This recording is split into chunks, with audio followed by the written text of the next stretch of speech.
Hi, good afternoon.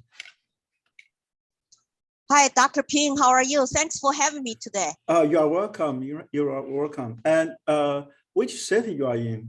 Which state? Oh, I live in Ware, New Hampshire, which is of course we both are in the Eastern time zone. Right. Okay. And I love it so far. We moved here 2 years ago. Oh, and right. it's very spiritual state. Oh, They have really? a motto called "Live free or die." Oh, wow. I like I that. always follow freedom. Come Yeah. to America for freedom, come to New Right. Hampshire for freedom. Yeah. Okay. So how about you share with us like your where you grew up and the experience you had during the Cultural Revolution? So, excuse me. So I'm like you, and I was born in Chengdu. Okay. Yeah, I was born in Chengdu, but I of course, my parents were illiterate, working class, poor. Okay. They work for state factories 6 days a week. And we live in this community housing, 8 families together, extremely poor living conditions, share one bathroom, one water faucet. Yeah. And I was in public, I call that government schools, from 7 to 12. When Cultural Revolution started, I was 2 years old. So I, of course, no school that time, and the country was totally, chaotic and violent, and it's very scary. Colleges and schools were shutting down. Red Guards could do, like struggles full time and make a mile like a godlike leader. So by the time that when Cultural Revolution ended, I was 12. And but when Mao did the Cultural Revolution first few years, that he used Red Guards and shut down schools doing his political campaign. But then later, when he sent the Red Guard to countryside to be re-educated by peasants, then the school reopened. So I got a chance to go to school, but I saw my 3 uncles, one aunt, and one aunt chose to stay home because she was the youngest. Okay. And the 3 other older uncles all were sent to countryside. 8 years, 10 years, and 12 years. Wow. That is such a tragic period. Like both my, I have 2 brothers and 2 sisters. They all went to the countryside. And so they really don't have a good education. What shocked me is that one young girl in my neighborhood went to countryside because Mao forced them to go, urban youth to be re-educated after he used the Red Guards to achieve godlike leader status, and he did not need them anymore because they were becoming very violent inside the cities. So he wanted to send them away, and this girl went to countryside just like my uncles did, and very excited, work for government. Then found out the re-educational camp life was extremely difficult. They had to do hard manual labors and then do political study meetings at night.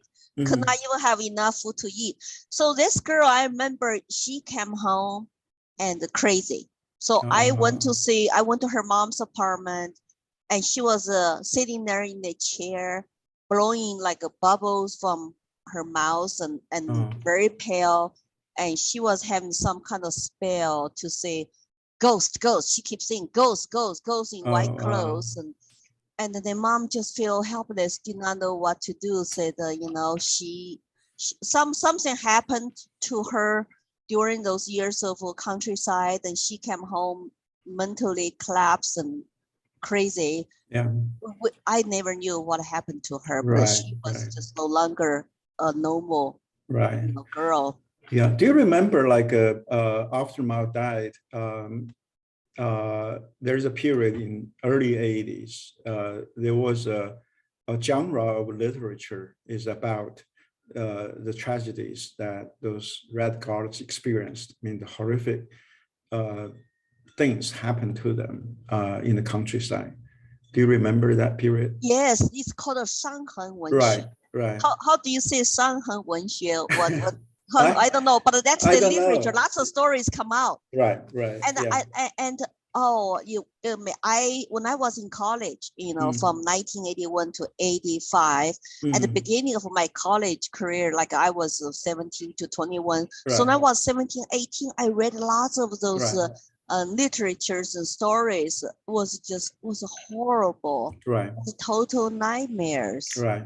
And that's when they started to talk about also love. There's a famous novel called Love Cannot Be Forgotten.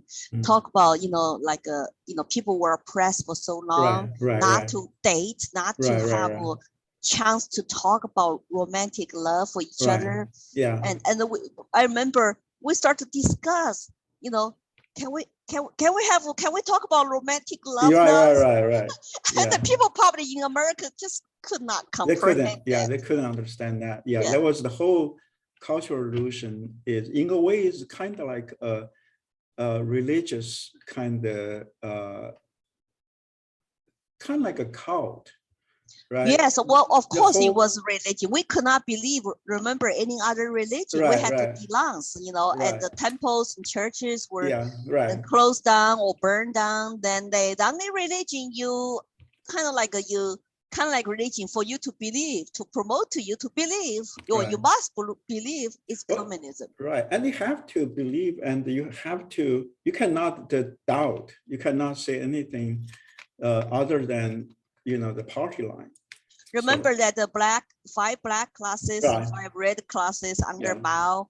So 5 black classes are under the oppressor group, and the 5 red classes are under oppressed. So if you do not believe communism, if you do not join Red Guard or Young Pioneers in schools, and then you have this tremendous pressure to be categorized as a black class. So even though you might believe other religion, but you better keep it very quiet. You definitely don't want to say anything that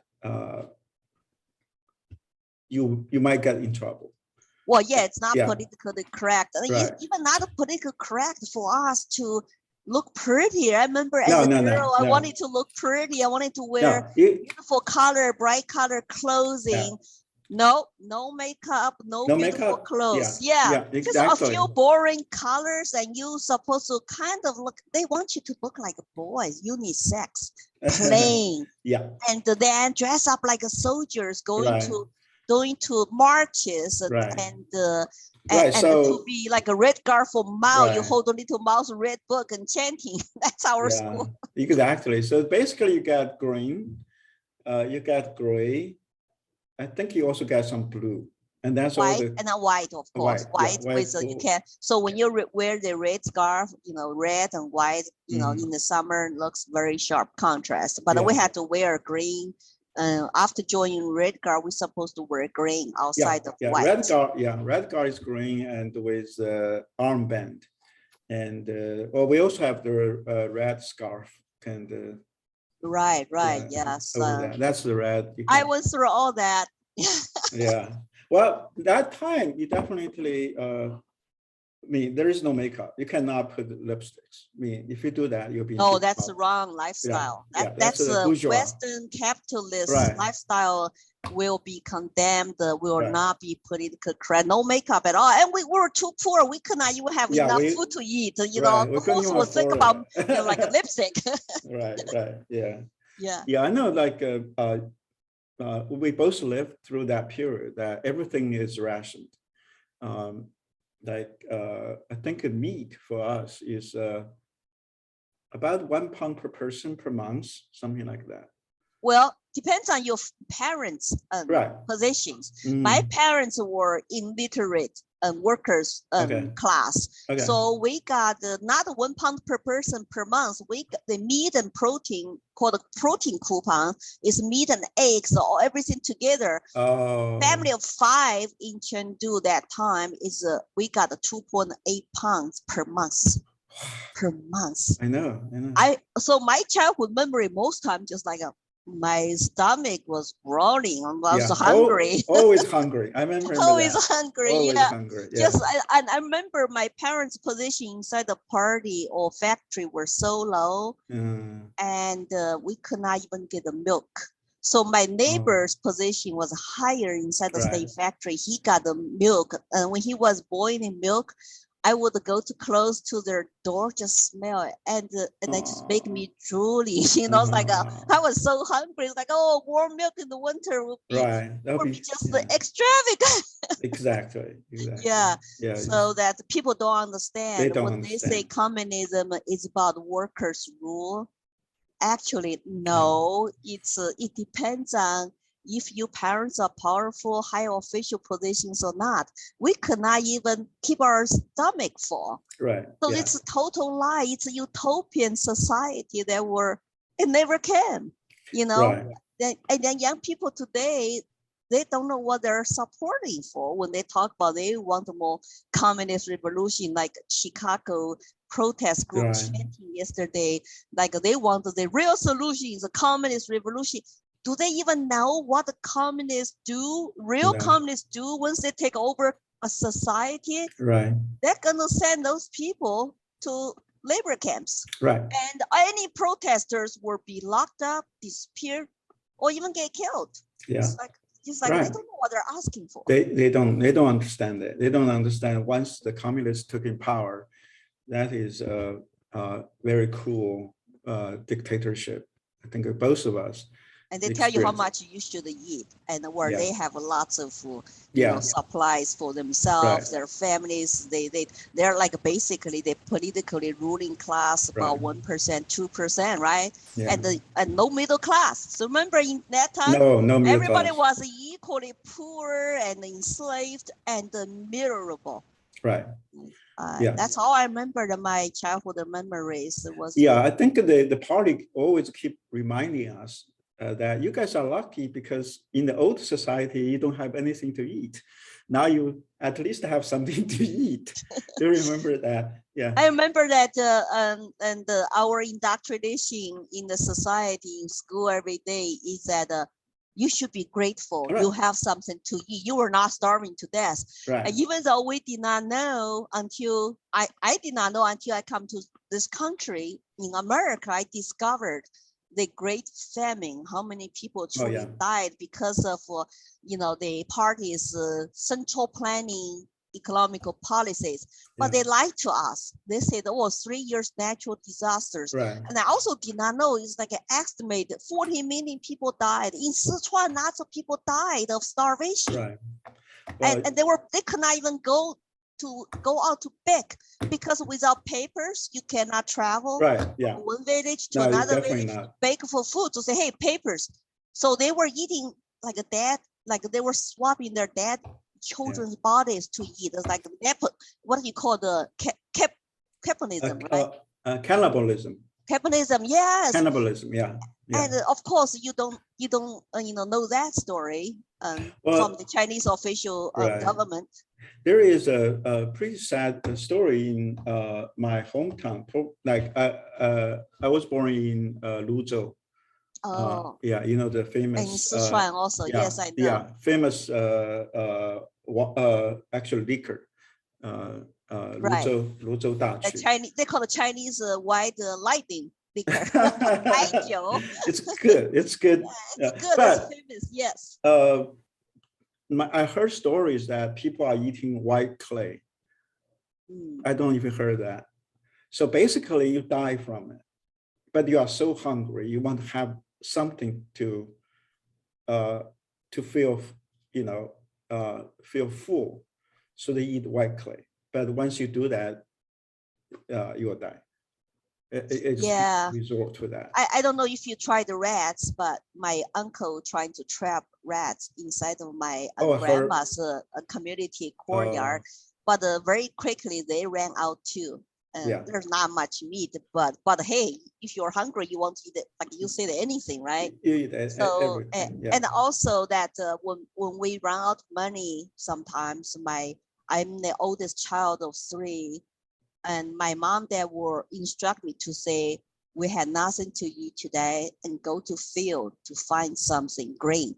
That means weeds. Right. And so I would go out, just grab whatever green weeds out there, come home. And we had no bacon an oil or any kind of oil, so you just boil in water. Right. And I remember that. we had is Sichuan hot pepper sauce.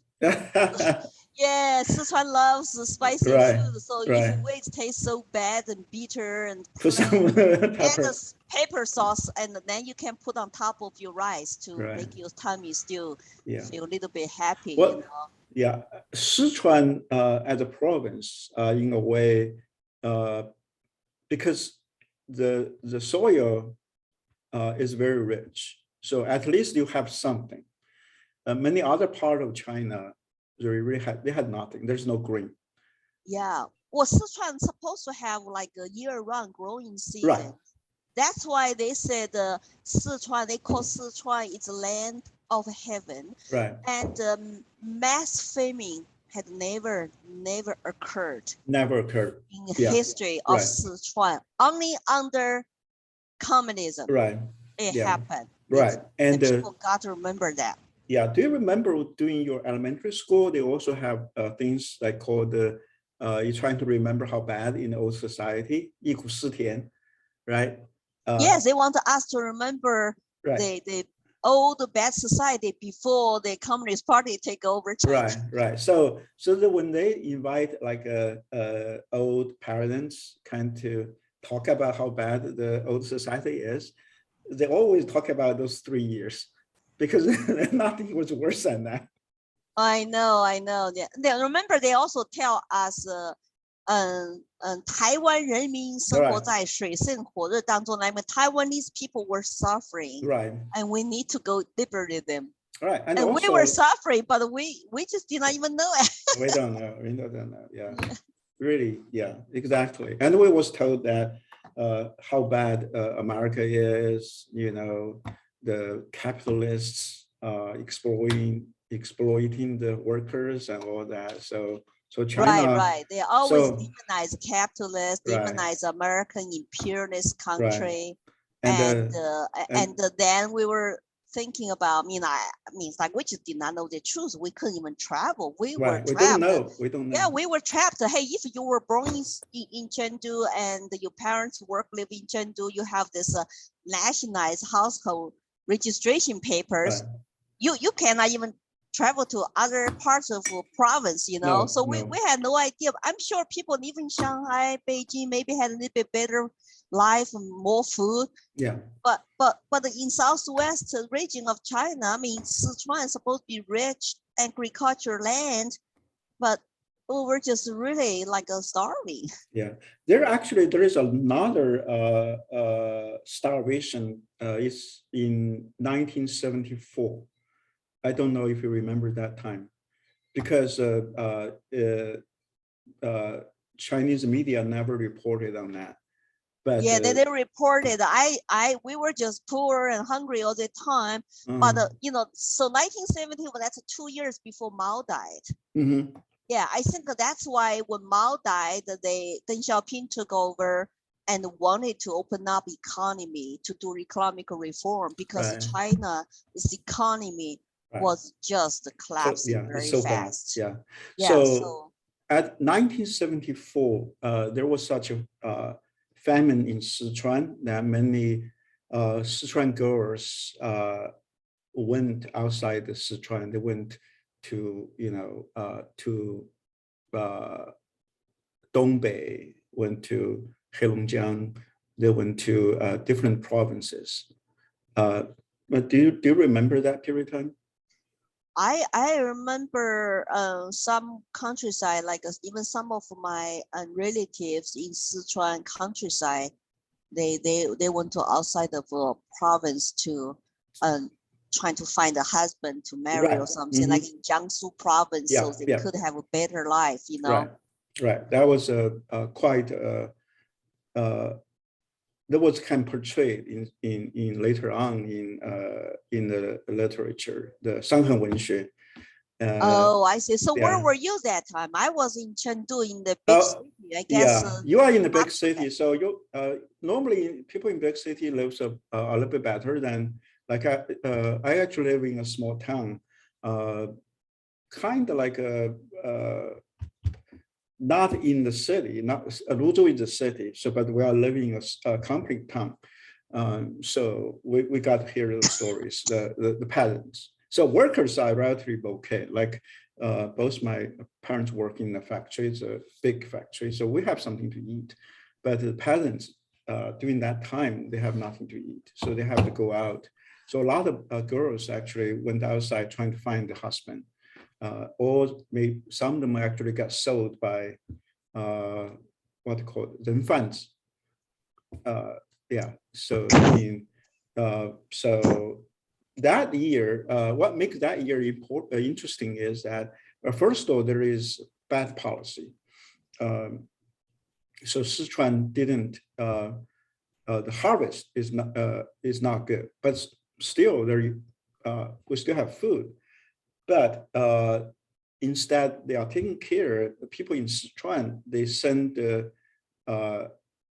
the grains, send the rice to support like Shanghai and Beijing, trying to make Shanghai and Beijing. Right, they had to turn over food. Peasants Right. had to turn over food to Right. the higher government level. Right, right. So Support that the other yeah. city people. Right. So that's all the reason there was a famine in 1974 is because that they had, first of all, there's a bad policy, caused bad harvesting, and then they were whatever they got, they have to send to the central government. Right, and that's what the Deng Xiaoping's economic reform was about. Right. And of course, the Sichuan peasants, I heard, after Mao died, just already start to do that on their own, very quiet to say, and let's combine our farmland together. And in the local, like the commune, inside the local commune, you know, they had no incentives. Right. So the local community said, well, let's just get together and put land together to grow food. And once you turn over whatever required to turn over to the government, then you keep whatever left for yourself. That just freed up this free entrepreneurship and gave incentive for them to really work hard and plan right to have a harvest. Right. And when Deng Xiaoping found about this, you know, even though it was not legal for them to try that, but after he heard the results, I heard that he said, well, let them do it. Let them do it. So later they start to promote, okay, then more and more peasants are doing this. And then economical output, the agricultural output just went up tenfold. Right, right. The incentive works, you know? Yeah, I remember, probably you too, between 1978 and 1980, 2 years, just in 2 years that we're starting to have things to eat. Yeah, I remember 1976, Mao died. Right. Then 1978, after they changed the economical policies and gave incentive for people to keep they some food for themselves, and they, of course, they know how to grow food instead of government tell them how to grow food. I remember by the time when Cultural Revolution ended, and we also had a little bit more, you know, food to eat. I remember that because by the time I went to college, you know, 1981, I was still very skinny little girl. You know, I was very skinny and just you know, look kind of yellowish, you know, fair and. It's malnutrition. Malnutrition. You can tell do not have enough nutrition in the past. Yeah. But I think by the time you get to college, at that time, you have food. You have enough food to eat, right? Well, in college I was so happy, and I was not really that oppressed because now I was on my own, out of home, and in college campus environment. You know, in the 80s, there was China's cultural renaissance. You know, we start to talk about lots of ideas and lots of interesting activities, debates, and we had coffee and shops, and we had foreigners coming to our school as exchange students, professors. So I was super happy, and it was an exciting part of my life. You know, up to that point, the best part of my life. And we had a Chinese rock and roll and dancing parties every weekend, even though we were not allowed to. have dancing parties at the beginning. Right. We did not even we could not even be allowed to wear blue jeans, have a hair laid down past your shoulder. The first freshman year, 1981. Yeah, right, right. And finally, I think the Department of Ministry of Education to say, okay, it's okay, because remember Hu Yaobang that time was talking about, you know, potential political reform and free speech and free, you know, them of thoughts and all start to be on the table. So we were rebellious teenagers on college campus. I was in Fudan University. Okay, I had a great time and I was very rebellious. I even escaped some classes. Right. Right. So when did you come out of China? I came over 1988. 1988. So continue that story in the college, and when I was in college, I had a good time. I wanted to stay in Shanghai. Remember when you graduate that time, you were had to go back, assigned job. You don't. There was no job market. So it's not like you go somewhere apply for a job. No, your government assign you. Normally they assign you going back where you came from, right? And I'm supposed to go back to Sichuan, where I come from, to study law. But I wanted to stay in Shanghai because it was more westernized and more open, and more foreigners there. So I get to know some truths about outside of China. So I tried my best to stay in Shanghai. So I got one of the 5 jobs out of 60 graduates from the first law school class to stay in Shanghai as a faculty member. So wonderful. I got a job as faculty member, but my reality kicked in when I become faculty member. They told me you can no longer act like students because I was a faculty member in law school. I was required to join the Communist Party. Right. Loyalty test, right. And then I was told, you know, that you gotta teach what we want to teach. Right. So I was thinking the reason I went to law school to study law because I wanted to help so-called my motherland to become a rule of law society. I was very ambitious. Said, hey, Cultural Revolution was bad. Mao was a human. He made a mistake, and we cannot have a society ruled by man. You know, especially like a madman, right? Or a few men like today.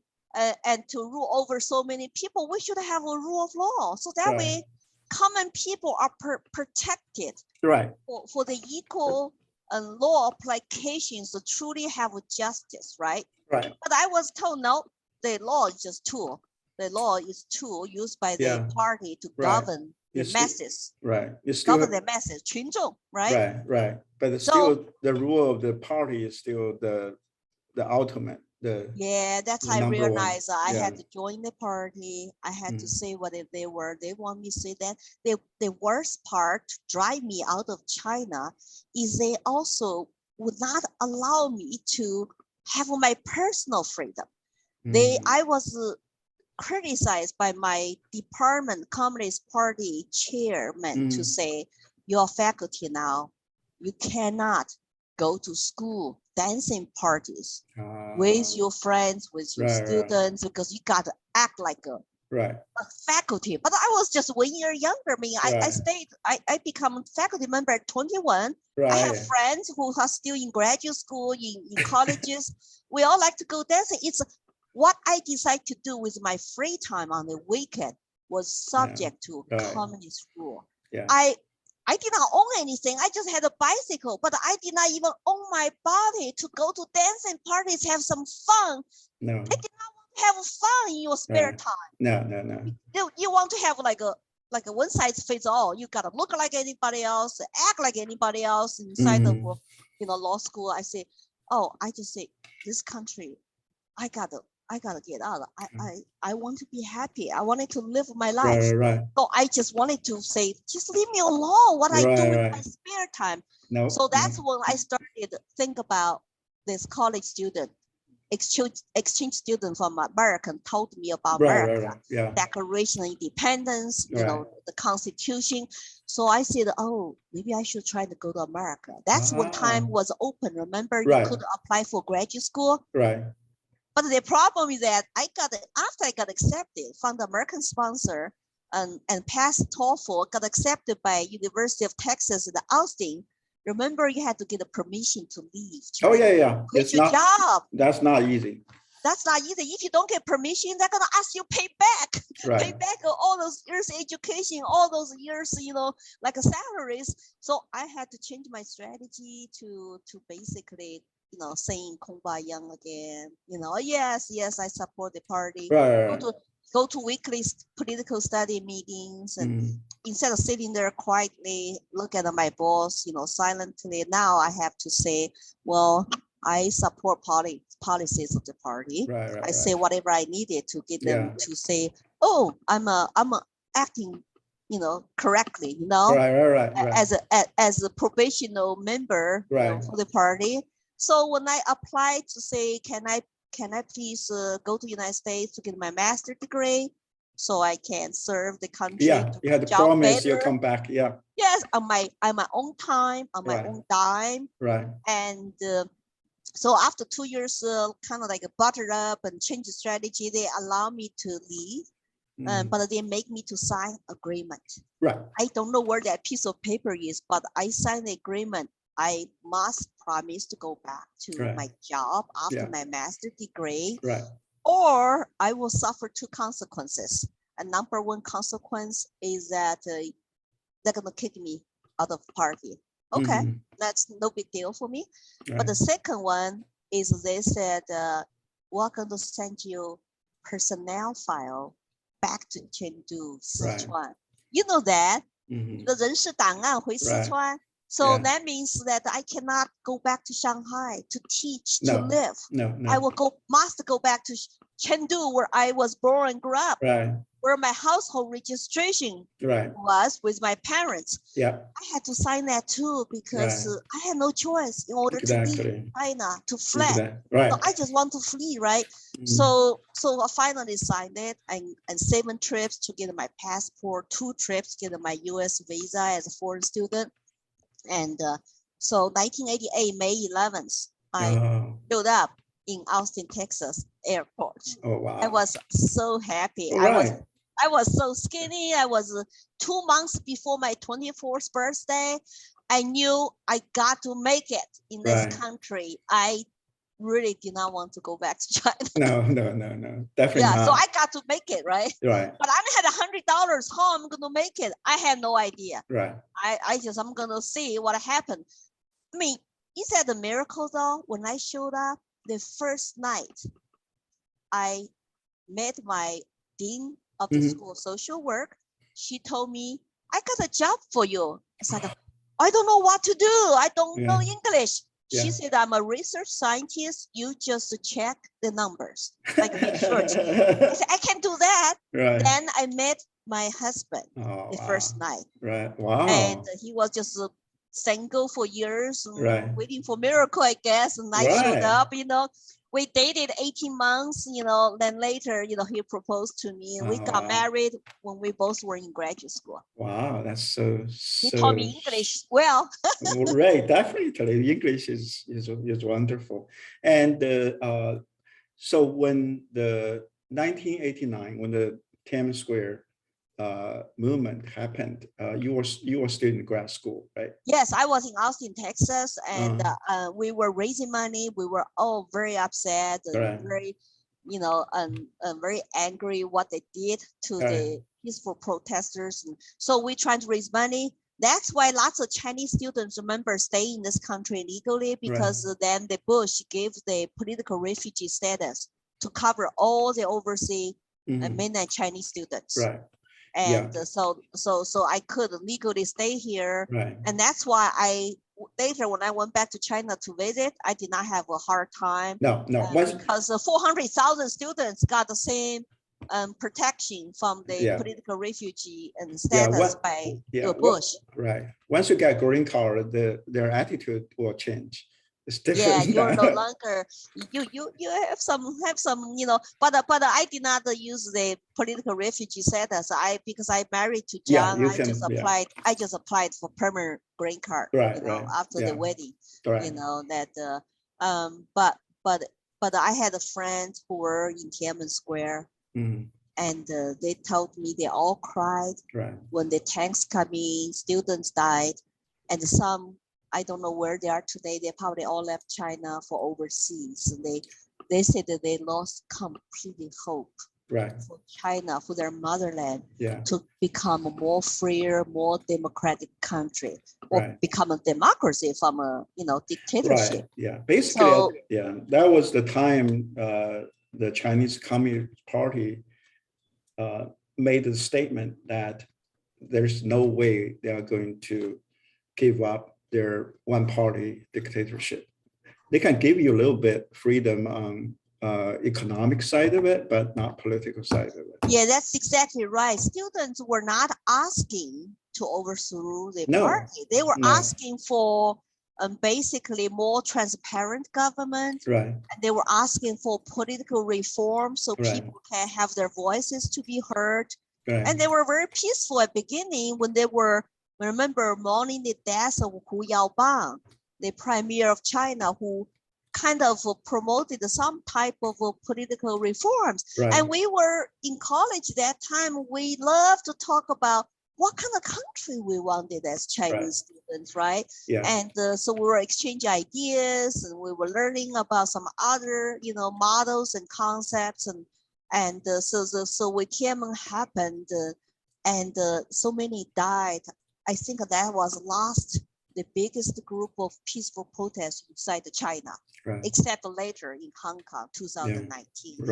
That's all. I mean, if you go to Tam Square today, have any kind of protest not in line with government rhetorics, they're gonna immediately arrest you. Oh yeah, definitely. Protesters here don't understand. People are chanting, "We want the communists here." It's like you are doing peaceful protest, exercise your citizens' right in a free country, and you want the communists here. It's like it's so sad. Yeah, it's just like how our young people were brainwashed to believe those things, and even don't understand what could happen to them. They don't. Truly this country goes down that path and taken over by the communists. Yeah, well, this is something I kind of wake me up this summer, is that to realize that how close we are to communism. Because in the past, I was afraid that America would become a socialist country, which we know it won't work. The socialism will never work. We need to have a free market, capitalism. But this summer, I just kind of realized that, oh boy, it's not socialism, it's communism. And also to realize that the neo-communism, well, not neo-Marxism, which is all communism, already controlled higher education.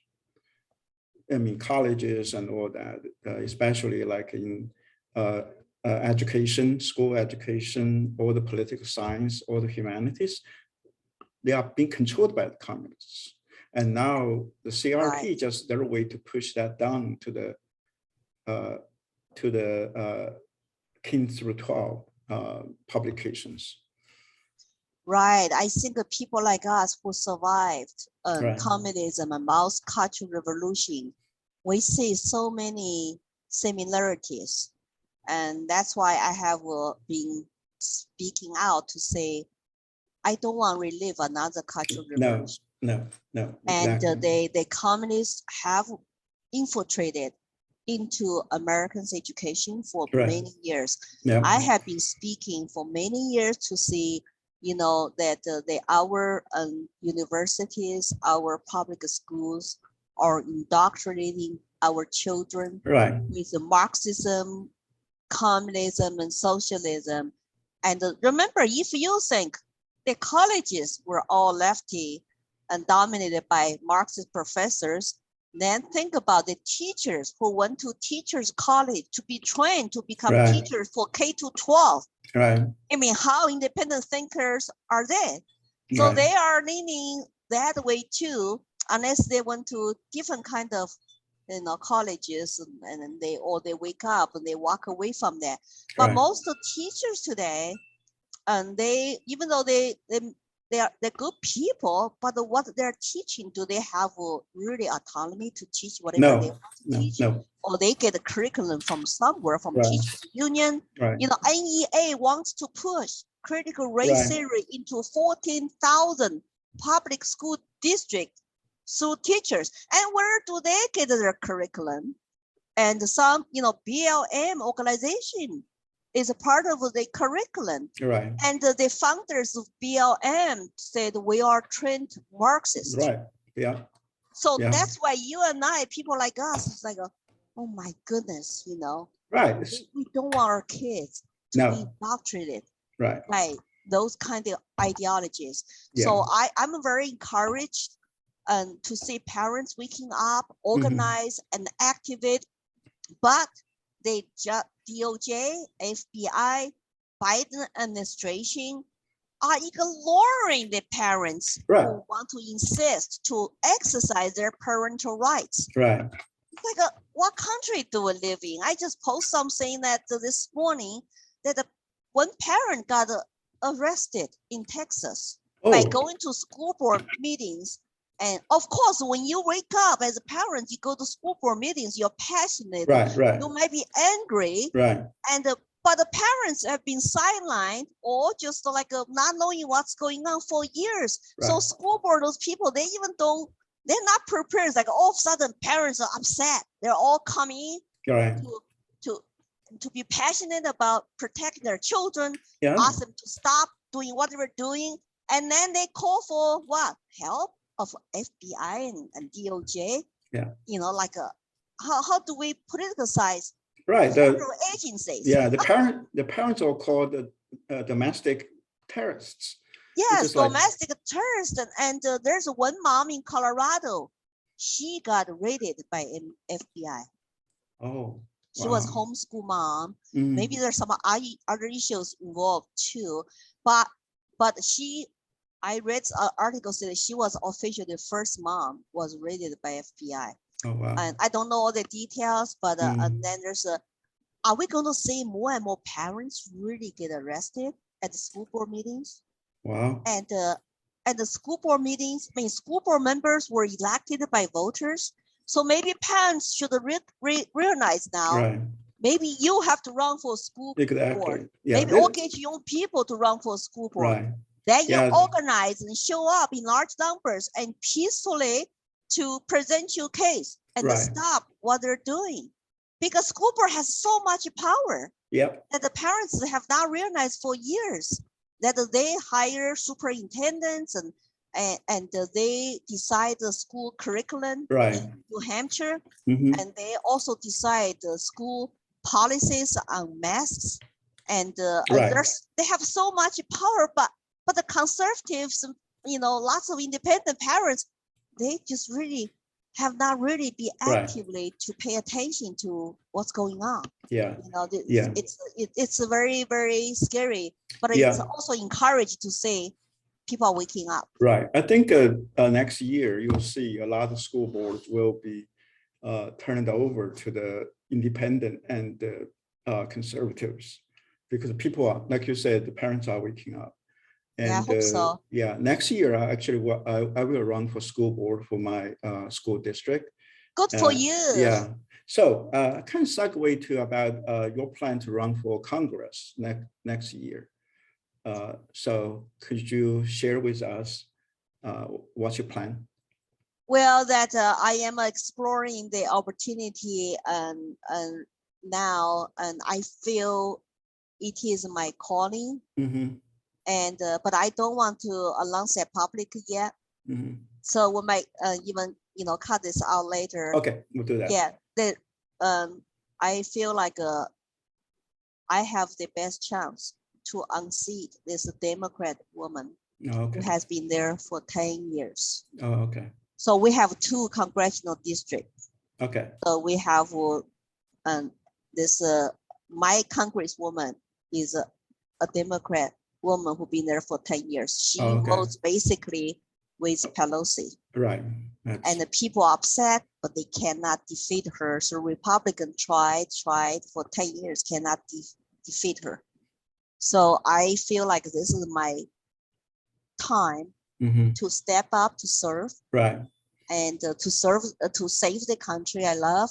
So my slogan will be, why I'm running, because I fear the country I love is becoming the country I left. right. I have 3 children with my husband. We've been married happily for 31 years. We have 3 adult children, and 2 boys, 1 girl. We're American dream, alive for them. Right.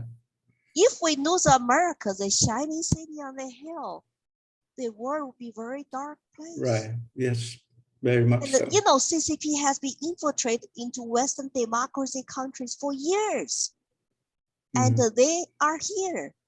And they buy companies, infiltrate into our classrooms through Confucius Institute. Right. In colleges, they also corrupt politicians. Remember the famous spy Fang Fang story? Oh, yeah. Yes. So that of course the Communist Party sympathizers or people who could be corrupted by them with money, with power, and they're going to change America. Right. And if they change America, replace America with some kind of socialist communist state, the world will be very dark. Right. Well, even like here, I live in Indiana, which is a conservative state, and our current governor, and he actually got a couple $1 million from the Chinese government. What party does he belong to? Republican. But he's a Rhino. Everybody knows that he's a Rhino. Yeah. Well, that's why there are many Rhinos. So what are the liberty people should do? Right. You should get involved. Right. And you should run, stand up, and so Rhinos do not win the primary. You primary them, right? Yeah. Yeah. And it's not about party; it's about our country. Right. Party is a tool to get the people elected. Right. So you have to figure out what is the most effective way to get elected, to have a platform to go out there to share your messages, to communicate with the voters. What kind of country now we're going to have for our children? Right. So I am a Republican here. I'm going to, be very active, and I have been active in the past 2 years since I moved here, because I feel like, ever since I moved here, we started to have lockdown. I could not sleep, Right. Well, did you used to live in Colorado? Yes, I lived in Colorado with my husband. That's when years. That's I think about 2 or 3 years ago. That's when I heard about you.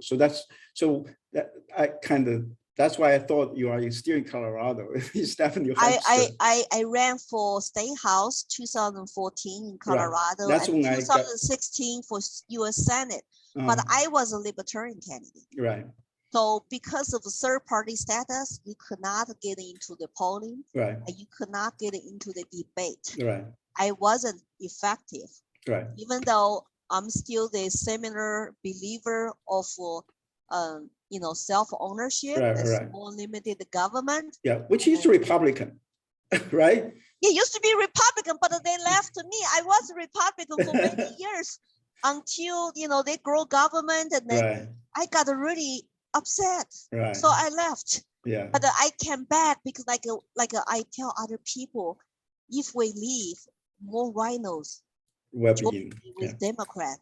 Yeah. They will win races and they will control the country. Right. They are like the one party. Well, we have a lot of Rhinos in Indiana, and our governor still have this emergency power. Of course, he was not as bad as other Democrat governors, but as a Republican governor, the legislatures, they actually had the power to take away his emergency power, but they didn't. So if they are same party, and just like Alaska, like there are lots of supposed to be conservative states, but all the Rhinos control. Yeah. And you cannot sometimes get them out. Right. So we need a very principled, populist, non-career politicians who truly wanted to represent regular common people to get involved. Right. Well, so you have been kind of speaking out across the country, right? Yes, I have been doing that for past 4 years. I'm on the speaker bureau of VOC, Victims of Communism Memorial Foundation. So I went to middle schools, high schools, and colleges. But recently, I have been invited and to speak at Republican functions like Lincoln dinners, and also the nonprofit, the citizens, grassroots groups, like constitutional citizens groups. I was just in Utah, spoke to 300 people, talk about my 2 cultural revolutions, and the 12 features of similarities of Mao's cultural revolution with the American cultural revolution today.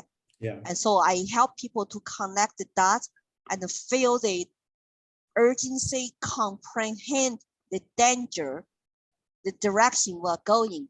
Because we recognize the signs on the wall, we recognize their tactics, and we recognize their terms they use. But lots of Americans don't, because they never lost freedom. They never lived under communist rule. So we have to speak up and educate them and get people inspired. We cannot be silenced. We cannot be, just hopeful to say everything will be over soon. COVID will be over soon. Our normal life will be back. No, this is not about COVID. No. They actually, they didn't even hide it. They made sure they're going to use COVID to change the world, not just America. Definitely will change America. And they're still trying. They're still trying to have this one world government. Have you been to Indiana? I've been to Indiana one time to speak to the, I think, American Future Foundation event and in Indianapolis. Then I spoke online to a group of students through the, because they said that the school did not allow speakers that time. Everybody was still wearing masks inside the classrooms. I want to go. If you could put the event together and make it public, so the independent parents and students all can come locally, and we can make it like lots of people now when they do event. I say that my talk is not partisan.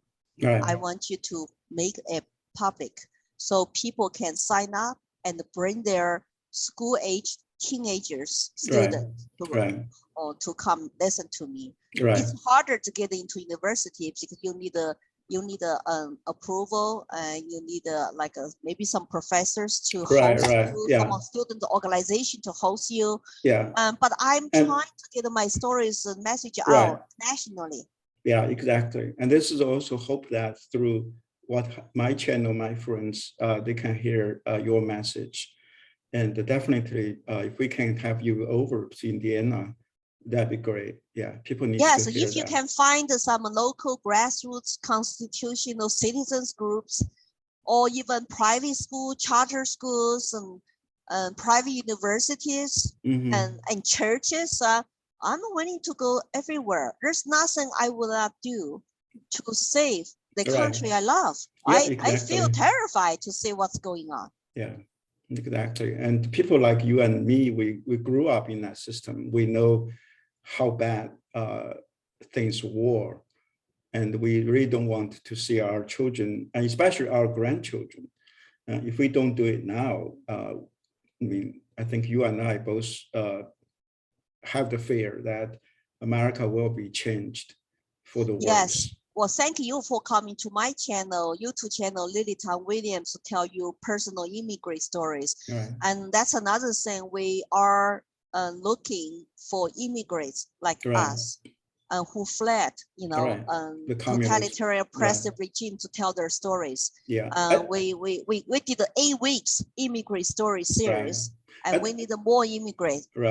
I think your channel, not only people from China, and also people from Russia and other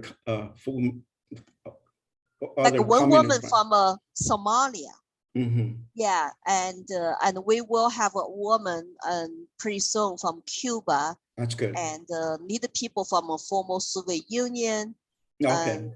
Venezuela, Cuba, and Poland, Romania, East Germany. We need all the immigrants to talk about that why they flee and why they come to America, and why they're worried today. We, as legal immigrants, need to defend our country now from this radical left taking over and controlling people and silencing people.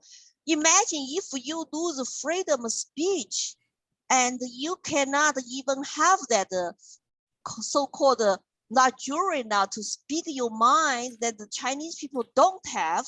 1.4 billion Chinese don't have. Are we going to be just subject to the communist war? Right. Then our children, our grandchildren will be all slaves. Exactly, slavery. Because I think that's what our experience growing up in China. Even though the government or the party tell us that we are free, we are the new masters, right? We are the young, we're the new masters. Yeah, don't believe it's lie. That's why you and I know we don't believe what they're trying to sell us here in this country, because they sold us before. Right. And 100 million people died under communism in 100 years. Right. But our kids don't know the truth. They don't know the history. No, right now. They're not being taught history. Parents have to now teach them history and put them out of public schools.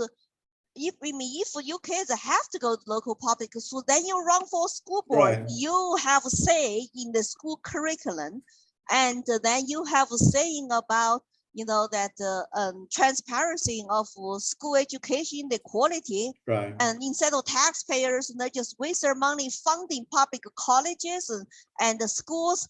Then they want to accuse you to be potential domestic terrorists. It's like black and white. It's totally upside down. It is. Yeah.